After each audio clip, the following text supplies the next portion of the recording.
Hello guys, welcome back to my new vlog. તો આપણે આવી ગયા છીએ પાછો એક નવો વ્લોગ લઈને. અને અત્યારે સવારમાં નાસ્તો કરવા જ બેસી ગયા છીએ આપણે. સફરજન, જમરૂખ અને કેળું. અને આ છે ઇન્ડિયન પિઝા. રીનુએ બનાવ્યો છે, રાતે વહીતી હતી ને રોટલી, એમાંથી પિઝા જો સ્ટફિંગ ભરી દીધું છે. અને હજી આપણે બપોરે કંઈક નવું મંગાવવાનું છે. હું એ તમને બપોરે જ ખબર પડશે. કાંઈ નહીં, હમણાં મળીએ, હવે નાસ્તો કરી લઈએ, પછી આપણે પાછા મળીએ. તો ગાઈઝ, અત્યારના પોરમાં આપણે પિઝા મંગાવી લીધા છે અને વેજ પાર્સલ છે જો આપણા. કેમ કે આપણી પાસે કૂપન આવ્યું હતું, ડિસ્કાઉન્ટ કૂપન, એટલે મેં કીધું મંગાવી લઈએ. એમાં એવું હતું કંઈક 350નો ઓર્ડર હતો ને આપણને 200માં કેમ પડ્યો, એટલે 150 રૂપિયાનું ડિસ્કાઉન્ટ આવ્યું. તો એ કૂપન હું અહીંયા એડ કરી દઈ, તમે લોકોએ તે એ ઓફરનો લાભ લઈ લેજો. જે કોઈને પણ મંગાવવું હોય એ ઓફરમાં એ કૂપન નાખી દેજો, એટલે 150 રૂપિયા સમથિંગ તમારે ડિસ્કાઉન્ટ મળી જાય. મેં પોતે મેં હાથે એમ ગોઈતું. એ નહીં, આ તો બીજી છે. હા, તો એ મને નથી ખબર, એ હજી ઓફર હશે તો કૂપન. આ બીજો છે. હા, તો આ બીજો છે. તો આ તમે લાભ લેજો અને મંગાવી લેજો. જો આવડા કયા છે, હું એ પિઝાના નામે એડ કરી દઈ અને આવડું આ વેજ પાર્સલ એ એડ કરી દેવાનું અને ઓર્ડર કરી દેવાનો, એટલે ડિસ્કાઉન્ટ મળી જાય તમને. આ પિઝા ઉપર જ મળે છે, બીજા એડ કરીને નહીં મંગાવતા, નકર નહીં મળે પાછું. તો કાંઈ નહીં, હાલો હવે ખાઈ પી લઈએ અને મળીએ પછી.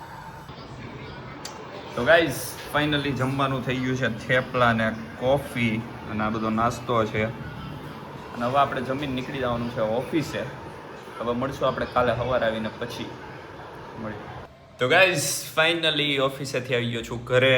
અને હવે જો આપણે બનાવી છે ફ્રેન્ચ ફ્રાઈઝ, એટલે બટેકા છોડું છું અને ચિપ્સ કાપી નાખીએ આપણે, અને પછી મળીએ પાછા. તો ગાઈઝ, ફાઇનલી કપાઈ ગઈ છે અને તેલ મૂકી દીધું છે. હવે તળવાનું છે ને પછી આ મેગી બનાવવાની છે અને ફ્રેન્ચ ફ્રાઈઝ નાસ્તો કરવાનો છે. મસ્ત ભૂખ લાગી છે એટલે, અને પછી સુઈ જવાનું છે.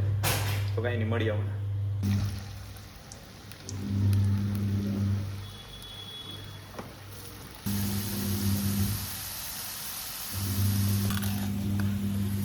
તો ગાઈઝ, આ બાજુ ફ્રેન્ચ ફ્રાઈઝ, અહીંયા મેગી, અને આ છે લીંબુ આમાં નાખવા માટે. તો કાંઈ નહીં, હવે થઈ ગઈ છે અને ઉતારો ને પછી મેગી થઈ જાય. તો હવે મળીએ, હમણાં થઈ જાય પછી બધું મળીએ. તો ગાઈઝ, ફાઇનલી મેગી અને ફ્રેન્ચ ફ્રાઈઝ થઈ ગઈ છે તૈયાર.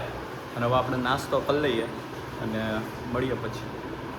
તો ગાઈઝ, ફાઇનલી નાસ્તો કરી લીધો છે અને હવે હું આવી ગયો છું સુવા માટે. અને આજનો વ્લોગ છે ને બહુ એટલે બહુ નાનો થયો છે, બહુ નાનો. કેમ કે ક્યાંય બહાર જાતો જ નથી, કાંઈ કરતો નથી, એટલે કાંઈ બનતો નથી વ્લોગ કાંઈ. અને વ્યૂ એટલે આવતા નથી ને કાંઈ મજા આવતી નથી. હું કરવું હું નહીં કાંઈ ખબર નથી પડતી હારી. પણ હવે બનાવું છું તોય વ્લોગ, પણ કર્યા કરશું હવે જેટલું થાય એટલું મારાથી, જ્યાં સુધી થાય ત્યાં સુધી. કેમ કે આ વ્લોગ જો પરમ દિવસનો ચાલુ કર્યો તો, પરમ દિવસ, કાલે ને આજે 3 દિવસ થવા આવ્યા, તોય ત્યાં એટલો જ બન્યો, ખાલી 4-5 મિનિટનો, એનાથી વધારે બન્યો જ નથી. કેમ કે હું કરીને બતાવું, હવે કાંઈ છે જ નહીં. ઘરે ને ઘરે હોઉં છું. સવારે આવીને સૂઈ જાઉં, બપોરે તે સીધો સાંજે 6-7 વાગે જાગું, જાગીને સીધો ઓફિસ પહોંચ્યો જાઉં, પછી સવારે આવીને પાછો સૂઈ જાઉં. તો આમાં હું બતાવું, મારે ક્યાંય બહાર જતો નથી ને કાંઈ નથી, એટલા માટે કાંઈ બ્લોગ મોટો બનતો નથી. તોય હવે થોડો કરીને બનાવી નાખું છું. અને કાંઈ નહીં, બસ આવી રીતે બની જાય થોડો, બાકી કાંઈ છે નહીં. તો કાંઈ નહીં, હા, તો આપણો આજનો બ્લોગ જો ગમ્યો હોય તો લાઈક, શેર અને સબસ્ક્રાઈબ કરી દેજો. મળીએ આપણે પાછા આવા જ નવો બ્લોગમાં જલ્દી મળીએ.